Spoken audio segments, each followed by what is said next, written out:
कुरुक्षेत्र के युद्ध में जिन महायोद्धाओं का नाम अक्सर लिया जाता है, उनके बीच एक ऐसा गुरु भी था जिसकी कहानी इतिहास ने बहुत कम कही, लेकिन जिसकी भूमिका सबसे गहरी थी। ये कथा है कृपाचार्य की, उस दिव्य ऋषि योद्धा की जो जन्म से विलक्षण, जीवन भर निष्पक्ष और युद्ध के बाद भी अमरत्व से विभूषित रहे। उन्होंने पांडव और कौरव दोनों पक्षों को धर्म, शस्त्र और संयम की शिक्षा दी, और जब संसार विनाश की आग में जल रहा था, तब वही एकमात्र प्रकाश थे जो धर्म को संतुलित रखे हुए था। आज हम जानेंगे उस महापुरुष की यात्रा जिसने गुरु भी बनकर सिखाया, योद्धा भी बनकर लड़ा और ऋषि भी बनकर युगों तक जीवित रहा। कृपाचार्य की अनसुनी और अद्भुत कहानी, उत्पत्ति, बचपन और अस्त्र शस्त्र विद्या की शुरुआत। घना तपोवन, शांत वातावरण, हवा में मंत्रों की तरंगे जैसे ब्रह्मांड की धड़कनों से लय मिलाती हों। इसी गहन तपस्या में डूबे थे महर्षि शरदवान। उनके धनुष की टंकार ही उनके प्रण की पहचान थी, और तप का तेज ऐसा कि देवलोक तक उसकी आभा फैल जाती थी। कई वर्षों से वे एक ही लक्ष्य में स्थिर थे। ब्रह्म विद्या, अस्त्र शस्त्र विद्या और ध्यान के इस संयोग से वो ऐसी शक्ति अर्जित कर चुके थे कि देवताओं को भी भय होने लगा। देवराज इंद्र चिंतित हुए, क्योंकि हर बार जब कोई ऋषि तप से अत्याधिक तेज प्राप्त करता, इंद्र को अपने सिंहासन के डोलने का भय सताता। शरदवान का तप अब ऐसी ऊंचाइयों को छू चुका था कि इंद्र ने उनका ध्यान भटकाने की योजना बनाई। उन्होंने एक अप्सरा को भेजा, स्वर्ग की सर्वश्रेष्ठ नृत्य कला से युक्त सुंदरता की मूर्ति। अप्सरा ने अपनी मोहक छटा बिखेरी, लेकिन शरदवान के मन में कोई विकार उठे ये संभव नहीं था। वे तपस्थ पुरुष थे, परंतु प्रकृति भी अपना नियम निभाती है। उनके मन की स्थिरता को भेदना संभव न हुआ, लेकिन उनका ध्यान एक सेकंड के लिए भी टूटा तो उसका प्रभाव उनके तपोबल पर पड़ा। उसी क्षण उनके शरीर से एक दिव्य ऊर्जा निकली और उसका स्पर्श दो शिशुओं के रूप में प्रकट हुआ, एक बालक और एक बालिका। तब के मध्य जन्म में वे दोनों शिशु बांस के तीर जैसे लकड़ी के शर पर पड़े थे, इसलिए उन्हें कृप और कृपी कहा जाने लगा। उस समय महर्षि शरदवान तप की गंभीर अवस्था में थे। संसार के प्रति उनकी विरक्ति इतनी गहरी थी कि वे स्वयं उन शिशुओं को उठाकर उनका पालन नहीं कर सकते थे। वे जानते थे कि ब्रह्मा की इच्छा और काल का नियम ही उनके लिए मार्ग तय करेगा। इसलिए उन्होंने अपनी आंखें मूंद ली और अपने तप में वापस लीन हो गए। उधर जंगल से गुजरते हुए हस्तिनापुर के राजा शांतनु के सैनिकों ने इन दो दिव्य बालकों को देखा।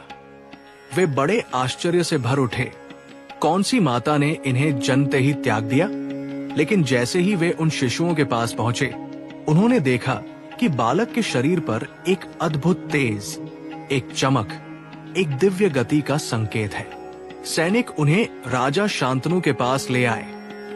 राजा ने बालक को उठाकर गोद में लिया, और जैसे ही उनकी उंगलियां बालक की त्वचा को स्पर्श करती, उन्हें एक अनूठी ऊर्जा का अनुभव होता।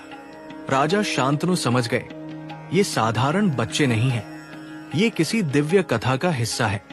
राजा शांतनु ने दोनों बच्चों को अपनाया और राज्य में उनका पालन पोषण शुरू हुआ। बालक कृप में वैराग्य था, पर साथ ही अपार शक्ति का संकेत भी। जैसे जैसे कृप बड़ा हुआ, उसकी आंखों में एक विचित्र चमक थी, एक ऐसी दृष्टि जो संसार को किसी अलग दृष्टिकोण से देखती थी। उसे शस्त्र उठाने पर किसी बड़े योद्धा की तरह स्वाभाविक सहजता मिलती। हल्के से प्रयास में धनुष की डोरी खिंच जाती और उसकी एकाग्रता में एक वयस्क साधक जैसी गहराई दिखती। वो खेलते खेलते जब किसी तीर को चलाने का अभ्यास करता, तो उसकी दिशा, गति और लक्ष्य का निशाना देखकर राज्य के महायोद्धा भी दंग रह जाते। धीरे धीरे जब सत्य सामने आया कि ये बच्चे ऋषि शरदवान के हैं, तो कृप और कृपी के अस्तित्व का महत्व और बढ़ गया।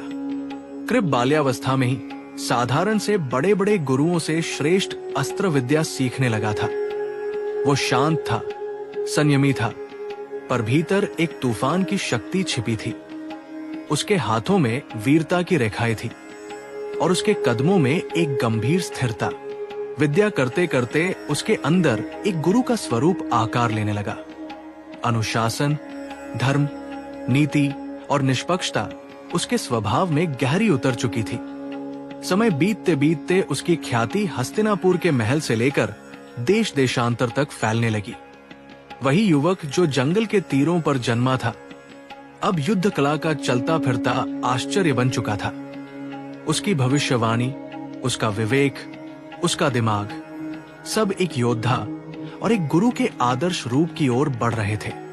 वो सिर्फ शस्त्रों का ज्ञानी नहीं था, बल्कि शास्त्रों की अंतर्दृष्टि भी समझने लगा था।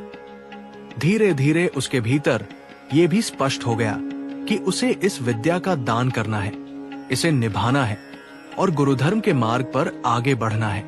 इसी बीच हस्तिनापुर के राजमहल में कौरव और पांडव जैसे भविष्य के महायोद्धाओं का जन्म हुआ।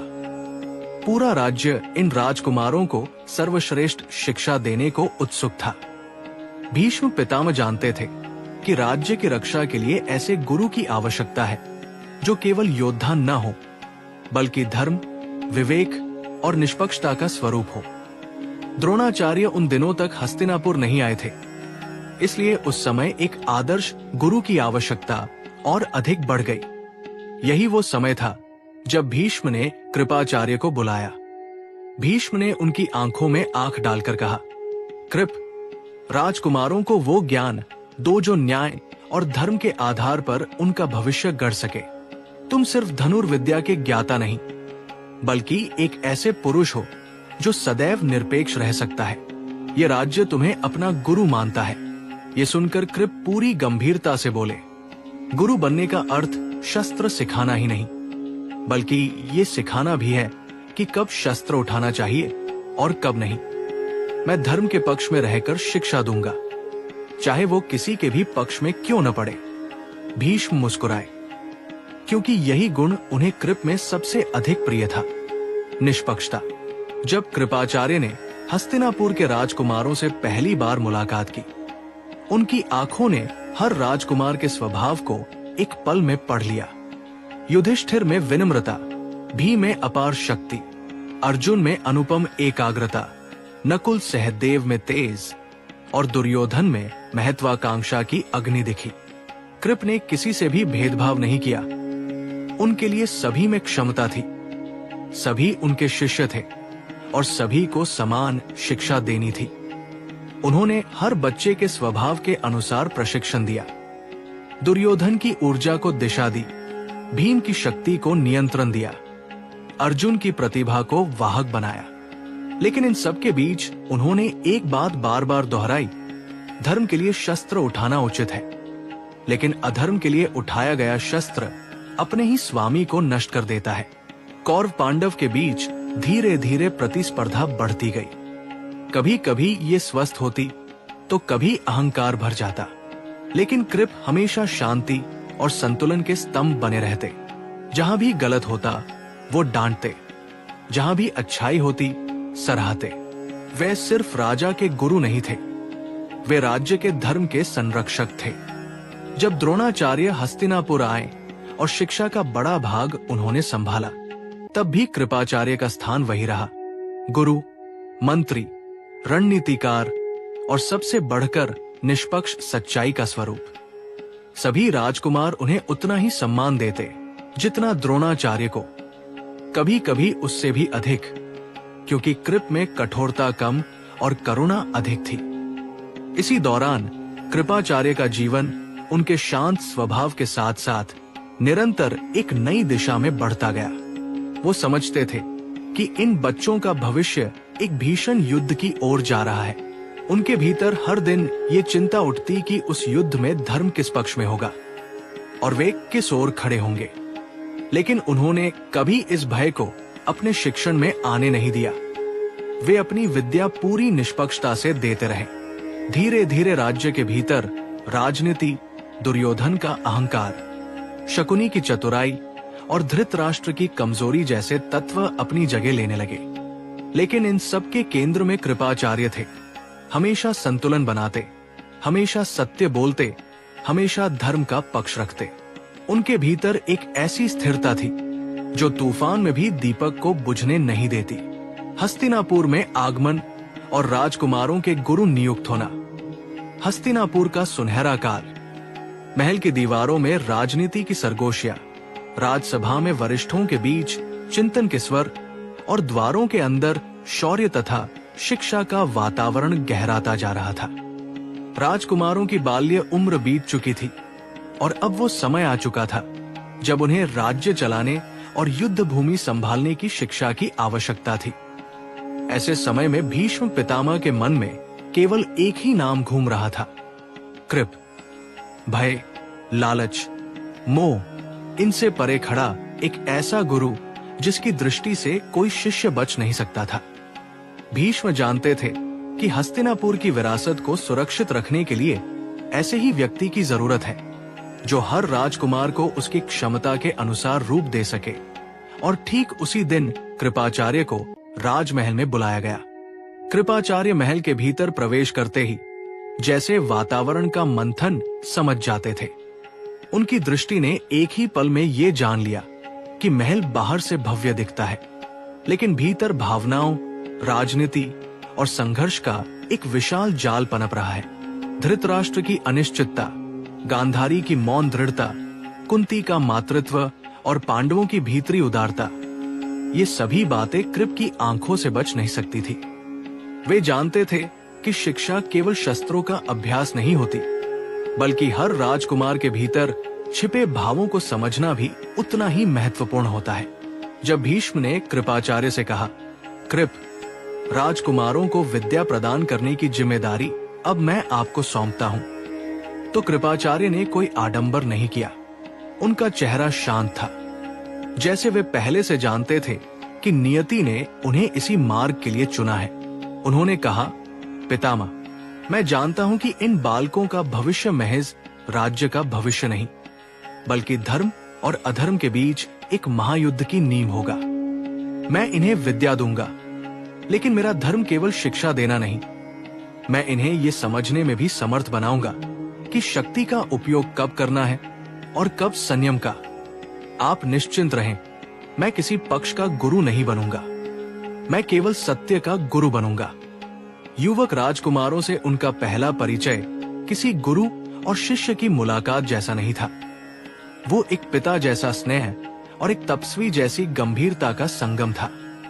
कृपाचार्य जब राजकुमारों के पास पहुंचे, वे सब उनके सामने झुक गए, लेकिन कृप की आंखें हर राजकुमार को अलग दृष्टि से पढ़ रही थी। युधिष्ठिर की मुद्रा में विनम्रता का सागर था। स्थिरता, धैर्य और शांति जैसे गुण उनसे स्वयं प्रकट हो रहे थे। भीम में ऊर्जा का विस्फोट था। उनकी सांसों में भी शक्ति का कंपन महसूस होता था। अर्जुन पर उनकी नजर ठहर गई। उस बच्चे में कुछ अलग था, एकाग्रता मानो जन्मजात। उसकी दृष्टि में कोई संकल्प छिपा था जो बाकी किसी में नहीं। दुर्योधन को देखते ही कृपाचार्य ने समझ लिया, ये बालक अहंकार का नहीं, बल्कि अपनी क्षमता पर अत्यधिक भरोसे का प्रतीक है। दुर्योधन में नेतृत्व की जिद थी, परंतु उसके साथ जलन की आग भी सुलग रही थी।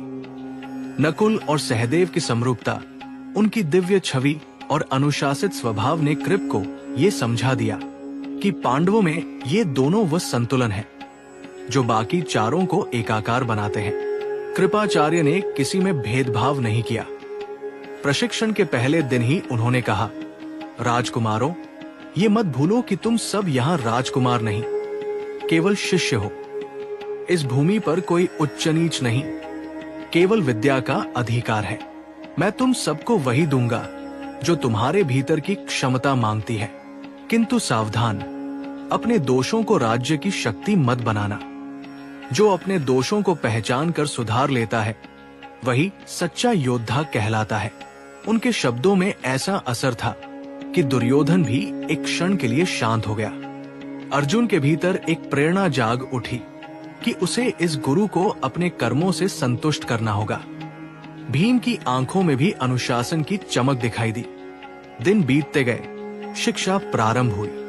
कृपाचार्य कठोर नहीं थे, लेकिन उनकी कमजोरियों पर नजर बेहद तीखी थी। जब कभी भी भीम अपनी शक्ति का प्रदर्शन अनियंत्रित करता, कृपाचार्य उसे रोक कर कहते, बल केवल तब तक वरदान है जब तक उसे नियंत्रण में रखा जाए। बल का दुरुपयोग किसी योद्धा का नहीं, किसी असुर का कार्य है। याद रखो भीम, योद्धा वो नहीं जो दूसरों को पराजित करता है, वो होता है जो स्वयं को नियंत्रित कर सके। भीम शांत हो जाते। एक ही गुरु शब्द में इतनी ऊर्जा होती कि वो किसी भी अहंकारी बल को हल्का बना दे।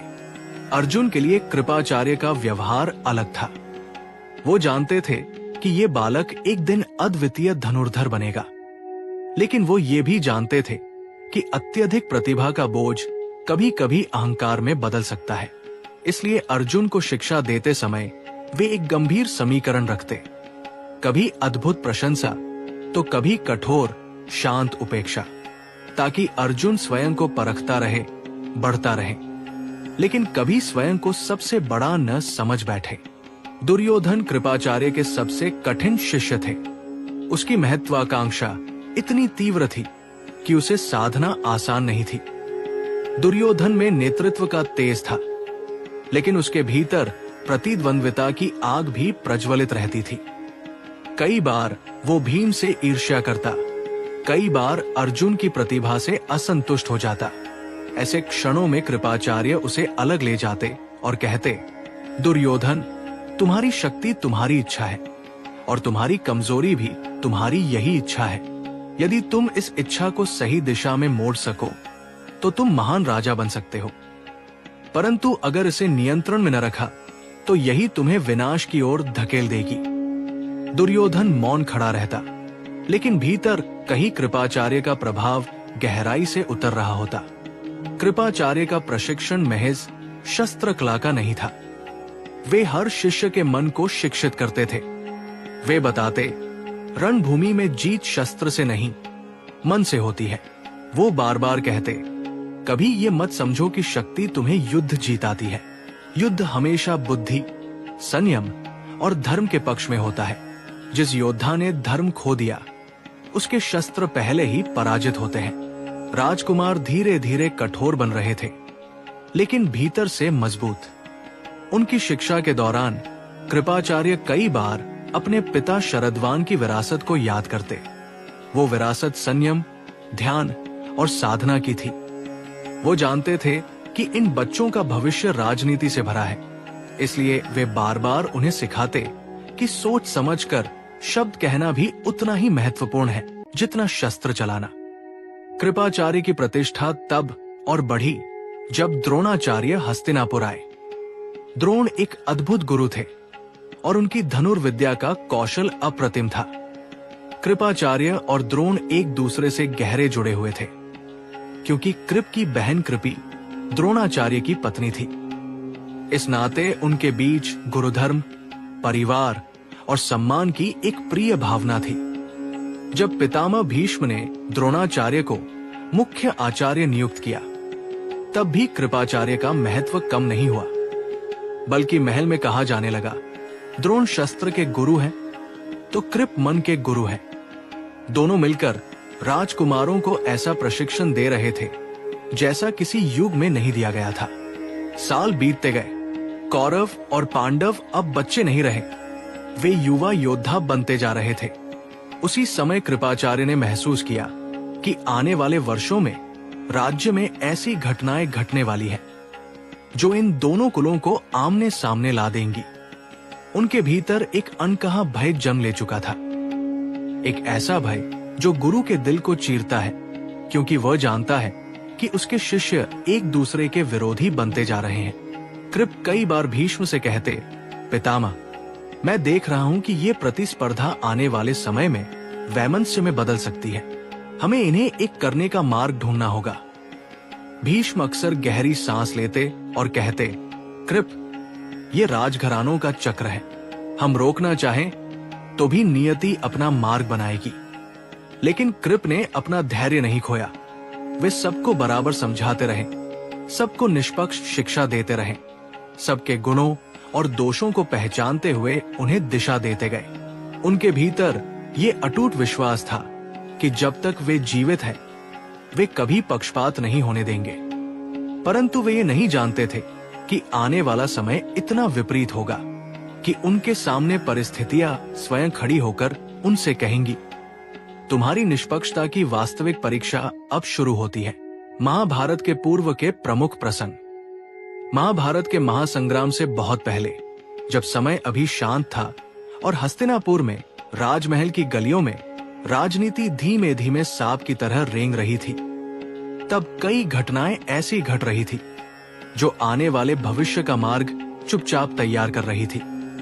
कृपाचार्य, जो राजकुमारों के गुरु होने के साथ साथ उनके मन के पथ प्रदर्शक भी थे, इन सभी घटनाओं को अपनी गहरी दृष्टि से देख रहे थे।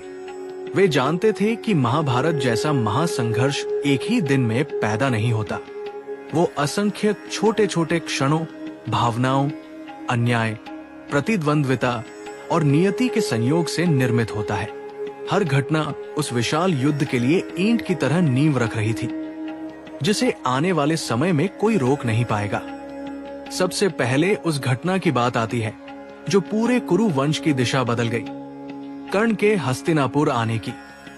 कर्ण एक तेजस्वी योद्धा था, किंतु उसका जन्म एक रहस्य था जिसे दुनिया उस समय जानती भी नहीं थी।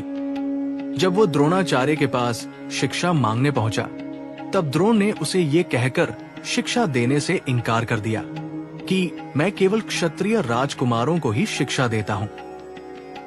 ये निर्णय केवल कर्ण के लिए आघात नहीं था। कृपाचार्य भी इस घटना के साक्षी थे। उन्होंने द्रोण से कुछ नहीं कहा, लेकिन भीतर कहीं वे समझ गए कि ये एक ऐसा बीज है जिसमें भविष्य का भारी तूफान छिपा है। उनकी दृष्टि ने कर्ण के हृदय में ऐसी चोट को पहचाना जो इतना गहरा घाव बन जाएगी कि एक दिन महाभारत का युद्ध उसी तिरस्कार की आग से प्रज्वलित होगा। कर्ण जब द्रोण से निराश होकर लौट रहा था, तब कृपाचार्य ने दूर से उसे देखा। वे जानते थे कि ये युवक साधारण नहीं। उसकी आंखों में अर्जुन जैसी एकाग्रता और भीम जैसी साहसिक ऊर्जा थी। उन्होंने मन ही मन सोचा, यदि इस युवक को उसकी योग्यता के अनुसार स्थान न मिला तो एक असंतुलन पैदा होगा और ये असंतुलन युद्ध का कारण बन सकता है। मगर नियति के अपने निर्णय थे और उस समय हस्तिनापुर में गुरु की मर्यादा और व्यवस्था का पालन करना अत्यंत आवश्यक था। कृपाचार्य ने यह समझा, लेकिन कभी अर्जुन को अत्यधिक प्रशंसा देकर उसके मन में अहंकार न बढ़े, इसका भी ध्यान रखा, क्योंकि वे समझ चुके थे कि कर्ण और अर्जुन की प्रतिद्वंद्विता आने वाले समय में पृथ्वी की धुरी हिला देगी। दूसरी महत्वपूर्ण घटना थी लाक्षागृह की योजना। शकुनी की कुटिल बुद्धि, धृतराष्ट्र की मौन स्वीकृति और दुर्योधन की ईर्ष्या ने मिलकर जिस षड्यंत्र को जन्म दिया, वो पांडवों को समाप्त करने का पहला प्रयत्न था। कृपाचार्य को जब इस योजना की भनक मिली, उन्होंने भीष्म से कहा, पितामह, ये योजना धर्म के विरुद्ध है। ऐसे कृत्य से हस्तिनापुर की आत्मा पर कलंक लगेगा। भीष्म ने गहरी व्यथा से उत्तर दिया, कृप, मुझे मालूम है, लेकिन मैं राजा नहीं हूं। मैं केवल प्रतिज्ञा से बंधा संरक्षक हूं। मेरे शब्दों की शक्ति कम है। मेरी प्रतिज्ञाएं मुझे सीमित कर रही हैं। कृपाचार्य उस रात सो नहीं पाए। उनका हृदय कह रहा था कि पांडव निर्दोष है। राजकुमारों को बचाना उनका धर्म भी था, लेकिन राजनीति ने उन्हें मौन कर दिया। वे जानते थे कि यदि उन्होंने खुलकर विरोध किया तो सत्ता उन्हें दुर्बल समझकर अलग कर देगी और उसकी कीमत शिष्यों को चुकानी पड़ेगी। वे अंदर ही अंदर दुविधा में जूझते रहे और यही दुविधा महाभारत के कई अध्यायों की जड़ थी। लाक्षागृह जला पर पांडव बचे रहे। जब वे हस्तिनापुर लौटे, कृपाचार्य ने उन्हें देखकर राहत की सांस ली। उन्हें लगा धर्म अभी जीवित है, लेकिन बहुत गहरा परिवर्तन हो चुका था। दुर्योधन की ईर्ष्या अब आग बन चुकी थी और पांडवों के मन में दुर्योधन के प्रति विश्वास टूट चुका था। कृपाचार्य समझ गए कि ये दरार कभी नहीं भर सकती। इसके बाद हुई द्रौपदी स्वयंवर की घटना।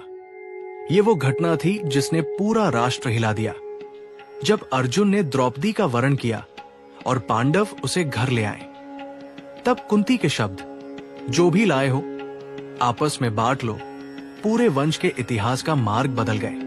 कृपाचार्य ने पांडवों को 5वीं बार देखा। वे सभी चमक रहे थे, लेकिन द्रौपदी के भीतर कहीं एक दर्द भी छिपा था। कृपाचार्य ने उसकी आंखों में जो देखा वो केवल भविष्य का संकेत नहीं था, वो ये बताता था कि द्रौपदी का अपमान एक दिन ऐसा तूफान लाएगा जो पूरे कुरु वंश को जलाकर राख कर देगा। लेकिन सबसे बड़ा प्रहार तो तब हुआ जब दुर्योधन वापस गया और कर्ण से कहा, पांडव लौट आए हैं, अब हमारा संघर्ष और गहरा होगा। कृपाचार्य जानते थे कर्ण का पांडवों से कोई व्यक्तिगत बैर नहीं था, उसका बैर केवल अर्जुन से था। और ये राइवलरी महाभारत का सबसे तेज विष थी। वो देख सकते थे कि कर्ण और दुर्योधन का गठबंधन क्या रूप लेगा। एक राजकुमार जिसके भीतर महत्वाकांक्षा का तूफान है और एक वीर जिसकी आत्मा तिरस्कार की आग में जल रही है। ये दोनों मिलकर भविष्य में वह करेंगे जो इतिहास को बदल देगा। कुरु सभा में द्रौपदी का चीरहरण हुआ। महाभारत का वह प्रसंग जिसे देखकर देवता भी कांप उठे। कृपाचार्य उस सभा में उपस्थित थे। उन्होंने दुर्योधन की मुस्कान देखी, शकुनी की चालाकी, धृतराष्ट्र की कमजोरी, भीष्म की विवशता और विदुर का क्रोध देखा। जब दुर्योधन ने द्रौपदी को सभा में घसीटना चाहा, तो कृपाचार्य एक क्षण के लिए आगे बढ़े, लेकिन उनके कदम रुक गए। वो जानते थे वे उसके प्रति संरक्षक नहीं, लेकिन धर्म के उपासक जरूर है। फिर भी राजनीति के घने बादलों ने उन्हें उस पल रोक दिया जहां एक गुरु होने के नाते उन्हें हस्तक्षेप करना चाहिए था। द्रौपदी की चीखें, उसकी विनती, उसका क्रोध, ये सब एक योद्धा के लिए खंजर की तरह था। कृपाचार्य उस रात खुद से आंखें नहीं मिला पाए। वे जानते थे आज धर्म की हार हुई, और जब धर्म गिरता है तो युद्ध उठता है। और यही हुआ। द्रौपदी का वह अपमान केवल एक घटना नहीं था, वो ब्रह्मांड का वो बिंदु था जिसने महाभारत के युद्ध को अपरिहार्य बना दिया। इसके बाद आई वनवास की अवधि। पांडवों का पूरा जीवन बदल गया। वहीं दुर्योधन और कर्ण दोनों में शक्ति और अहंकार बढ़ता गया। कृपाचार्य महसूस कर रहे थे कि हस्तिनापुर का वातावरण अब शांत नहीं रहा। कौरवों की सभा में कर्ण की उपस्थिति, दुर्योधन का आत्मविश्वास और शकुनी की चालें, ये सब मिलकर एक ऐसे अंधकार को जन्म दे रहे थे जिसका प्रकाश केवल युद्ध ही देगा। राज्य में जब कौरव पांडव को वापस लाने के प्रस्ताव आए, जब शांति दूतों को भेजा गया, जब कृष्ण स्वयं शांति के लिए आए, तब कृपाचार्य उनकी बुद्धिमत्ता और करुणा से प्रभावित हुए। वे जानते थे कृष्ण केवल देव नहीं बल्कि नीति के स्वरूप है। जब कृष्ण ने दुर्योधन को समझाया कि पांडवों को उनका हक मिलना चाहिए, कृपाचार्य आश्वस्त हुए कि शायद अभी आशा बाकी है। लेकिन जब दुर्योधन ने दृढ़ता से कहा, मैं सुई की नोक के बराबर भी भूमि नहीं दूंगा, तब कृपाचार्य ने समझ लिया कि अब धर्म का मार्ग युद्ध से होकर ही गुजरेगा। ये वे पल थे जब कृपाचार्य ने भीतर से युद्ध की तैयारी शुरू कर दी। वे जानते थे कि ये संघर्ष राजकुमारों के बीच नहीं बल्कि भावनाओं और अहंकारों के बीच है। हर राजकुमार अब उस राह पर चल रहा था जिसे बचपन की शिक्षा नहीं बल्कि राजनीति ने बनाया था। युद्ध से पहले राजदूत, सभाएं और धर्म संकट। हस्तिनापुर का वातावरण धीरे धीरे किसी अदृश्य तूफान जैसा भारी होने लगा था। कौरव और पांडवों के बीच जो दरार पहले एक छोटी सी रेखा थी, अब वो एक ऐसे खाई का रूप ले चुकी थी जिसमें नजर डालते ही लगता था कि उसके भीतर सदियों का अंधेरा भरा हुआ है। धृतराष्ट्र अपनी अंधी आंखों से दुनिया नहीं देख पाता था, लेकिन अपने महल में फैलती हुई राजनीति की गंध को सूंघने में भी अब असमर्थ हो चुका था। दुर्योधन मन से पहले ही युद्ध को स्वीकार कर चुका था, जबकि भीष्म और विदुर शांति की अंतिम उम्मीदों को बचाने में लगे थे। इन सब के मध्य कृपाचार्य एक ऐसे स्थिर खंभे की तरह खड़े थे जो तूफान को महसूस भी करता था और उससे डगमगाए बिना अपनी जगह भी बनाए रखता था। उन्हें समझ में आ चुका था कि युद्ध की आहट अब सिर्फ किसी भविष्य की संभावना नहीं, बल्कि एक निश्चित नियति बन चुकी है। लेकिन फिर भी उनके भीतर एक आशा थी। हो सकता है आखिरी क्षण में सब कुछ बच जाए। जब ये खबर फैली कि स्वयं श्री कृष्ण शांति दूत बनकर हस्तिनापुर आ रहे हैं, तो कृपाचार्य के मन में हल्की सी राहत की लहर दौड़ी। उन्हें पता था कि कृष्ण कोई साधारण नीतिज्ञ नहीं, बल्कि युगों को मोड़ देने वाली बुद्धि के प्रतीक है। अगर कोई इस विनाश को रोक सकता है तो वो वही है। जब कृष्ण दरबार में आए तो कृपाचार्य लंबे समय तक उन्हें निहारते रहे। उनके चेहरे पर एक शांति थी, लेकिन उसी शांति के भीतर एक प्रचंड दृढ़ता छिपी थी। दुर्योधन, कर्ण और शकुनी सब किसी न किसी योजना के साथ बैठे थे, जबकि भीष्म और विदुर के चेहरे पर गंभीरता की रेखाएं बढ़ती जा रही थी। कृष्ण ने शांति का प्रस्ताव रखा। पांडव 5 गांव मांगते हैं, बस 5। ये स्वर ऐसा था जिसमें युद्ध समाप्त हो सकता था। कृपाचार्य का मन भी यही चाहता था कि दुर्योधन इस प्रस्ताव को स्वीकार कर ले, परंतु दुर्योधन की आंखों में जो जिद थी वो किसी बुझ चुकी आग की राख नहीं थी, बल्कि धधकते अंगारों का अहंकार था। उसने स्पष्ट कहा कि वो सुई की नोक जितनी भूमि भी नहीं देगा। कृष्ण के शब्दों, दुर्योधन की हंसी और पंडितों की स्तब्धता के बीच कृपाचार्य धीरे से आंखें मूंदकर मन ही मन प्रार्थना करते रहे। उन्हें आभास हो गया था कि अब धर्म को बचाने का नहीं, धर्म को निभाने का समय आ गया है, क्योंकि एक गुरु होने के नाते वो किसी भी पक्ष से भावनात्मक रूप से जुड़े हुए थे। लेकिन मन में निष्पक्षता की लौ अब भी अविचल जल रही थी। वो जानते थे कि उन्हें कौरव पक्ष में खड़ा होना ही पड़ेगा, क्योंकि वही उनका कर्तव्य था। भोज्य, आश्रय और आदर सब उन्होंने कौरवों से पाया था, लेकिन उनका मन जानता था कि न्याय पांडवों के पक्ष में है। यही धर्म संकट उन्हें भीतर से तोड़ता भी था और पैना भी कर देता था। कृष्ण जब दुर्योधन की सभा छोड़कर उठे और उनके तेजस्वी स्वर ने महल की दीवारों को झकझोर दिया, तो दरबार में एक अदृश्य विभाजन स्थायी रूप से बन गया। उन क्षणों में कृपाचार्य को ऐसा लगा कि धर्म खड़ा तो उनके पीछे है, पर युद्ध उनके सामने। वे देर तक सभा में बैठे रहे, शांत, स्थिर, मानो उनकी आत्मा स्वयं को समझाने की कोशिश कर रही हो कि धर्म हमेशा आसान नहीं होता। कभी कभी धर्म का पालन उस दिशा में खड़ा होने में भी है जिसे आप सही नहीं मानते। उस रात भीष्म, द्रोण, कृपाचार्य और विदुर एक स्थान पर एकत्र हुए। ये शायद युद्ध से पहले की अंतिम शांत रात्रि थी, जिसमें शांति का नाम निशान भी न था। द्रोणाचार्य ने गहरी आवाज में कहा, हम युद्ध रोक नहीं सकते, पर युद्ध को धर्म सम्मत रख सकते हैं। भीष्म बोले, युद्ध अनिवार्य है, पर अधर्म नहीं। विदुर ने निराश होकर कहा, अधर्म तो आरंभ हो चुका है, अब उसका अंत ही शेष है। इन बातों के बीच कृपाचार्य बहुत देर तक मौन बैठे रहे, फिर धीमे स्वर में बोले, धर्म कभी पक्ष नहीं चुनता, वो केवल कर्तव्य चुनता है। हम अपने धर्म को निभाएंगे, चाहे परिणाम कुछ भी हो। युद्ध की पूर्व संध्या पर हस्तिनापुर का वातावरण किसी मृतप्राय नदी जैसा लग रहा था, बहता हुआ पर जीवित नहीं। सेनाएं सजने लगी, व्यू बनने लगे, रथों की ध्वनि बढ़ने लगी और दोनों ओर से योद्धा मन ही मन अंतिम सांस तक लड़ने का संकल्प लेते गए। कृपाचार्य अपने शस्त्रों को साफ कर रहे थे, पर उनकी आंखों में दुख और दृढ़ता का मिश्रण तैर रहा था। उन्हें पता था कि वह अपने शिष्यों, पांडवों और कौरवों दोनों के सामने खड़े होंगे। ये विचार उनके हृदय में ऐसी पीड़ा भर देता था जिसे शब्दों में नहीं बांधा जा सकता। लेकिन फिर भी उन्होंने मन को कठोर किया। उनके लिए युद्ध एक व्यक्तिगत प्रतिशोध नहीं था, वो तो केवल कर्तव्य का पालन था।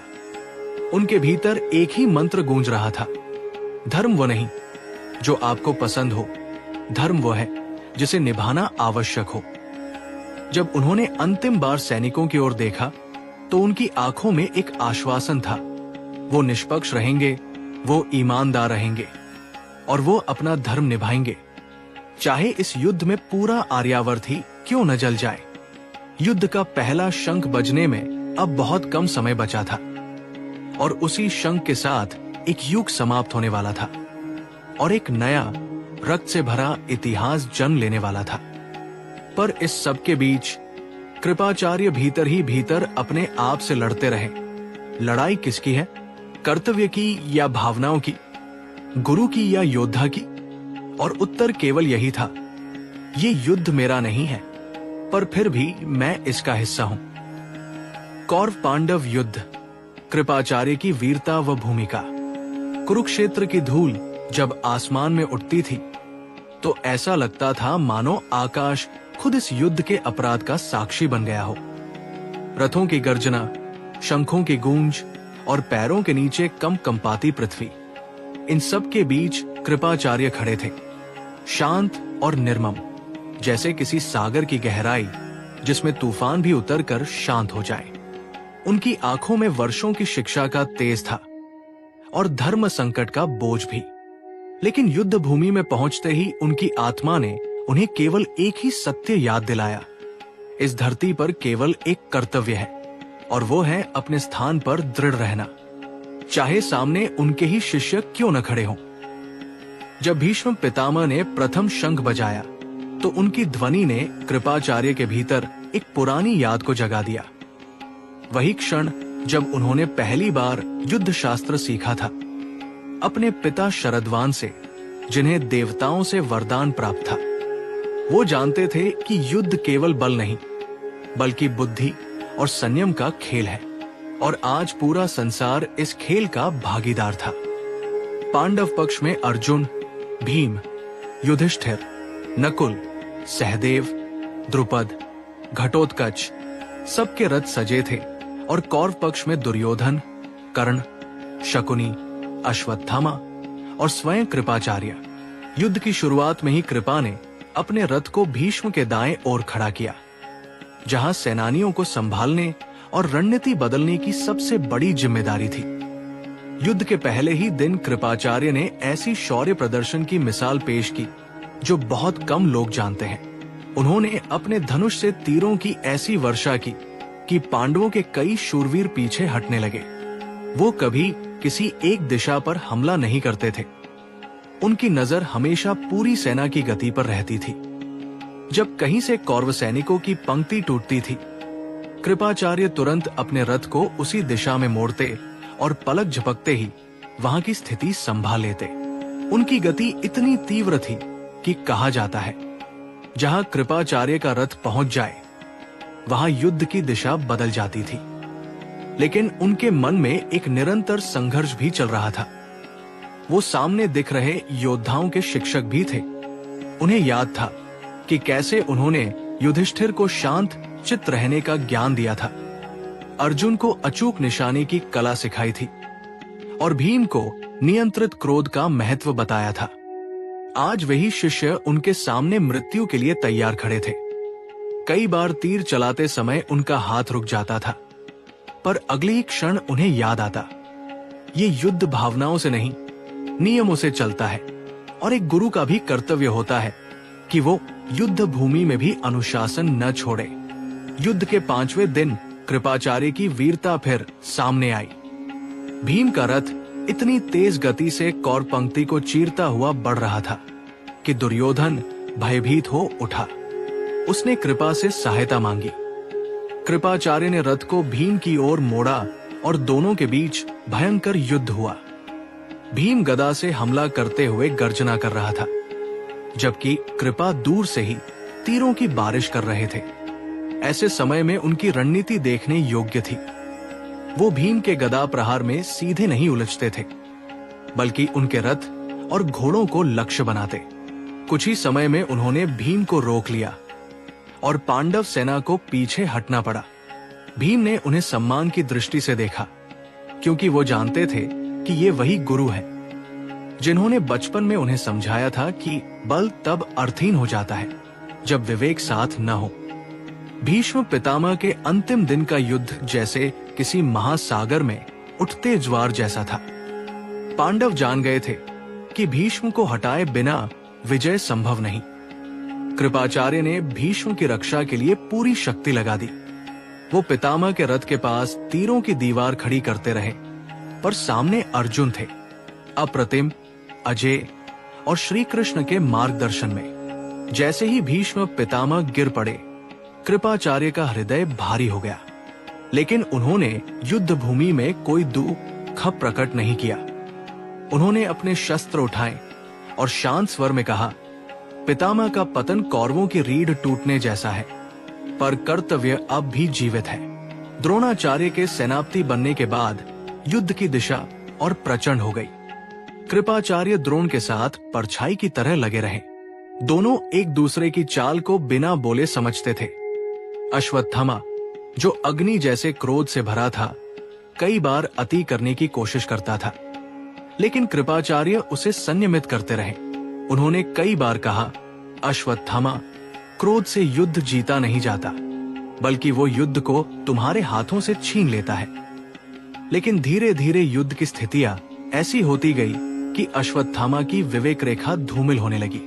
जब अभिमन्यु ने चक्रव्यूह तोड़ा और कौरपक्ष में कहर बरपाया, तो कृपाचार्य ने उसकी क्षमता देखकर आश्चर्य भी किया और दुख भी, क्योंकि वो जानते थे कि ये वही बालक है जिसके पिता अर्जुन को उन्होंने बचपन में स्नेह और अनुशासन दोनों सिखाया था। अभिमन्यु अकेला था, पर उसके सामने अजंता का तेज था। कृपाचार्य ने उससे सीधे युद्ध नहीं किया, क्योंकि वो जानते थे कि वो एक बालक है और एक गुरु का हृदय इसे स्वीकार नहीं करता। लेकिन जब द्रोण, कर्ण, दुर्योधन और अन्य योद्धा उसके चारों ओर घिरने लगे, तो कृपाचार्य मन ही मन कांप उठे।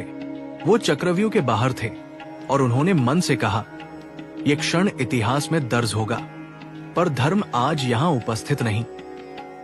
उस दिन के अंत में उन्होंने युद्ध भूमि के धूल धुएं में खड़े होकर शांत स्वर में कहा, सत्ता की भूख किसी भी गुरु को बेबस कर सकती है।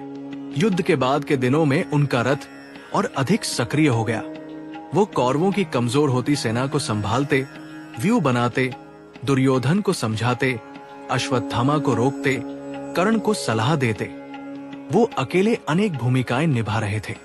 जब कर्ण सेनापति बना, तो कृपाचार्य अक्सर उसे चेतावनी देते, तुम्हारा क्रोध तुम्हारी प्रतिभा को धूमिल कर देता है। लेकिन कर्ण की अपनी प्रतिज्ञाएं थी और अपना मार्ग। अश्वत्थामा का नियंत्रण टूटने लगा था। अपने पिता द्रोणाचार्य के मृत्यु समाचार के बाद जो अग्नि उसके भीतर जली, वो शांत होने का नाम ही नहीं ले रही थी। कृपाचार्य ने उसे रोकने की हर कोशिश की, लेकिन अश्वत्थामा की आंखों में अब केवल प्रतिशोध था, विवेक नहीं।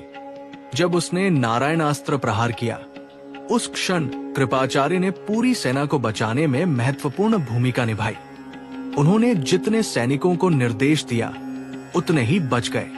वो स्वयं भी अड़े खड़े रहे, क्योंकि वो जानते थे, नारायणास्त्र के सामने शस्त्र उठाना मृत्यु को निमंत्रण देना है।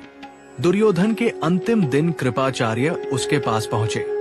दुर्योधन घायल था और उसकी आंखों में निराशा, पीड़ा और अहंकार तीनों एक साथ मिल गए थे। वो बोला, गुरु कृपा, क्या ये मेरी नियति थी? कृपाचार्य ने उसके सिर पर हाथ रखकर कहा, नियति नहीं, तुमने जिस मार्ग को चुना वो तुम्हें यहां तक लाया। दुर्योधन चुप हो गया।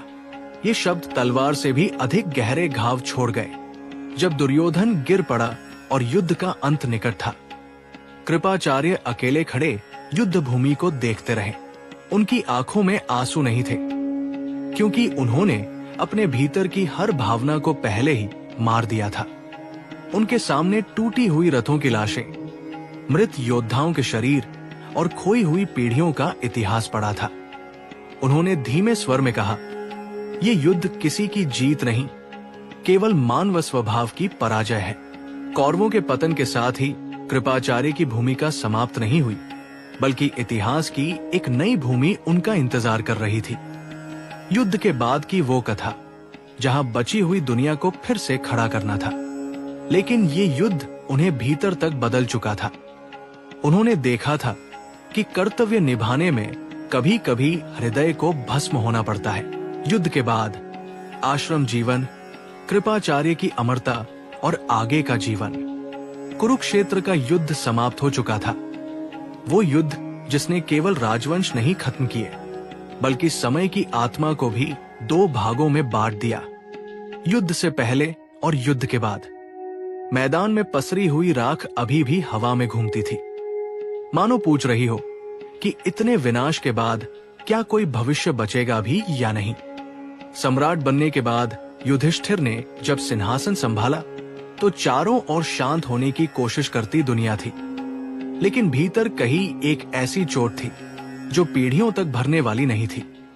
इन सब के बीच कृपाचार्य, जो युद्ध के अंतिम जीवित, वरिष्ठ और सबसे अनुभवी शिक्षकों में से एक थे, धीरे धीरे हस्तिनापुर लौट रहे थे। उनकी चाल पहले जितनी दृढ़ नहीं थी, नहीं, थकान उनसे नहीं थी, बल्कि इतिहास का बोझ उनके कदमों में उतर चुका था। युधिष्ठिर ने जब राज्याभिषेक के बाद पहली बार दरबार सजाया तो कृपाचार्य धीरे से सभा के अंतिम छोर पर खड़े थे। वो किसी सम्मान की अपेक्षा लेकर नहीं आए थे। वे केवल ये देखने आए थे कि इस टूटे हुए संसार में न्याय अभी भी जीवित है या नहीं। युधिष्ठिर ने उन्हें देखा और तुरंत उठकर उनके चरणों में झुक गए। ये वही युधिष्ठिर थे जिन्हें कृपाचार्य ने बचपन में नीति और साहस का पहला पाठ पढ़ाया था। युधिष्ठिर बोले, गुरुदेव, यदि आप और भीष्म जैसे महापुरुष न होते तो हमारा जीवन ही क्या होता। सभा में गहरा मौन छा गया। कृपाचार्य ने युधिष्ठिर के सिर पर हाथ रखा और कहा, राजन, युद्ध में कोई विजेता नहीं होता, केवल वो बचता है जो अपने भीतर का धर्म खोने से बच जाए। युद्ध के बाद का जीवन किसी के लिए भी सरल नहीं था, लेकिन कृपाचार्य के लिए ये और भी कठिन था। वो अपने शिष्यों, कौरवों और पांडवों दोनों की स्मृतियों में जकड़े हुए थे। हर स्थान, हर सड़क, हर द्वार उन्हें किसी न किसी शिष्य की याद दिला देता। दुर्योधन का आत्मविश्वास, भीम की ऊर्जा, अर्जुन की निपुणता, युधिष्ठिर की शांति, अश्वत्थामा का हठ, सब जीवित थे, लेकिन यादों के भीतर, वास्तविकता में नहीं। शायद इसी कारण एक दिन कृपाचार्य अचानक दरबार से गायब हो गए। न उन्होंने कोई सूचना छोड़ी, न किसी को बताया। वो चलते हुए केवल एक ही दिशा में निकल पड़े, उस स्थान की ओर जहां से उनका जीवन शुरू हुआ था। जंगल, तपोवन, एकांत और स्वयं की आत्मा का साक्षात्कार। वो गंगा के किनारे एक पुराने आश्रम में पहुंचे, जहां कभी उनके पिता शरदवान ने तप किया था। वहां हवा स्थिर थी, पेड़ शांति से खड़े थे और समय मानो थम गया था। कृपाचार्य ने अपने वस्त्र बदल दिए, शस्त्र त्याग दिए और एक साधारण मुनि के जीवन में कदम रख दिया। लोग कभी कभी वहां आते और पूछते, गुरुदेव, क्या आप युद्ध जीतने वाले पक्ष से चले आए? कृपा बस मुस्कुरा देते और कहते, युद्ध किसी से नहीं जीता जाता, केवल सहा जाता है। उनके शब्दों में अब कठोरता नहीं रही थी, केवल विश्राम की थकान और समय की गंभीरता थी। ध्यान, साधना और मौन ने धीरे धीरे उनके भीतर के तूफान को शांत किया। वो घंटों नदी किनारे बैठकर जल की धारा को देखते रहते। उन्हें उसमें युद्ध के घोड़ों की दौड़ नहीं दिखती थी, बल्कि केवल जीवन की सरलता दिखाई देती थी। कभी कभी रात को वो तारे देखते और सोचते, युग बदल गए, राजवंश मिट गए, पर आकाश वही है, ब्रह्मांड वही है। ये युद्ध और शांति को एक सा देखता है, मानो दोनों एक ही रंग के हों। एक दिन ऐसा कहा जाता है कि जब उनमें पूर्ण संतुलन आ गया, तब एक दिव्य ऋषि उनके पास प्रकट हुए। कुछ कहते हैं वो परशुराम थे, कुछ कहते हैं समय स्वयं था। जो भी था, उसकी उपस्थिति इतनी तेजस्वी थी कि कृपाचार्य की आंखें बंद हो गई। वो स्वर बोला, कृप, तुमने युद्ध में भी धर्म निभाया और शांति में भी। तुम वो हो जो पक्ष में खड़ा रहा, लेकिन पक्षपात में नहीं। इसलिए ये वरदान है, तुम आने वाले युगों के लिए जीवित रहोगे। तुम कलयुग तक विद्यमान रहोगे। तुम्हारा ज्ञान, तुम्हारी दृष्टि, तुम्हारा संयम सब बना रहेगा। तुम अमर रहोगे। कृपाचार्य ने आंखें खोली और वो दिव्य रूप सामने नहीं था, पर उनके भीतर कुछ बदल गया था। ऐसा कहा जाता है कि तब से कृपाचार्य मृत्यु के बंधन से मुक्त हो गए। वो समय के पन्नों को बदलते देखते रहे, लेकिन स्वयं उसके द्वारा बदले नहीं गए। वो आश्रम से निकलते, दूर दूर की भूमियों में जाते, ऋषियों को शिक्षा देते, राजाओं को मार्ग दिखाते और फिर गायब हो जाते, मानो हवा में घुल जाए। कोई उन्हें हिमालय में ध्यान करते देखता, कोई किसी राजा के राज्य में नीति शिक्षा देते हुए, और कोई किसी शांत वन में अग्नि के पास बैठे हुए। कलयुग के प्रारंभ में जब भविष्य पुराण की रचना हुई, तब उसमें लिखा गया, कृपाचार्य कलयुग में भी जीवित रहेंगे और राजा परीक्षित के पुत्र को गुरु बनेंगे। ये भविष्यवाणी सच साबित हुई। जब अभिमन्यु के पुत्र परीक्षित ने राज्य संभाला, तब उनके पुत्र जन्मेजय के शिक्षा गुरु के रूप में कृपाचार्य स्वयं उपस्थित हुए।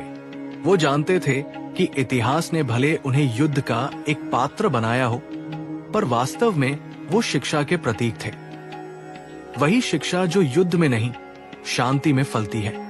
जन्मेजय को शिक्षा देते हुए कृपा ने कहा, राजन, सत्ता तुम्हें सिंहासन देती है, पर विवेक ही तुम्हें राजा बनाता है। ये वो वाक्य था जिसने जन्मेजय के राजकाज को दिशा दी। कृपाचार्य अब वृद्ध नहीं होते थे, थकते नहीं थे, और समय की गति उन्हें छूती भी नहीं थी। वो जीवित इतिहास थे, चलते फिरते पुराण। कहा जाता है कि जब कभी पृथ्वी पर धर्म का अभाव होता है, कृपाचार्य किसी न किसी रूप में पुनः प्रकट होते हैं। किसी साधु के रूप में, किसी शिक्षक के रूप में, या किसी मार्गदर्शक के रूप में। उनके चेहरे पर हमेशा वही शांति रहती है जो सबसे भयानक युद्ध देखने वाले योद्धा के चेहरे पर ही आ सकती है। उनका अंत आज तक किसी ग्रंथ में नहीं लिखा गया, क्योंकि उनका अंत है ही नहीं।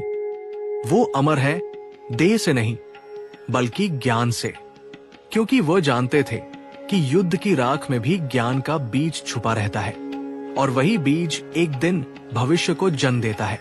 अंत में जब किसी शिष्य ने उनसे पूछा, गुरुदेव, आपकी सबसे बड़ी सीख क्या है? कृपाचार्य ने मुस्कुराकर उत्तर दिया, धर्म तलवार उठाने में नहीं है, बल्कि ये समझने में है कि कब तलवार उठानी है और कब उसे नीचे रख देना है। कहते हैं, इसके बाद वो शांत वन में चलते हुए कहीं ओझल हो गए। न कोई ध्वनि, न कोई छाया, केवल दिव्यता का एक अवशेष, और इतिहास के पन्नों पर उनके कदमों का अमर प्रतिध्वनि।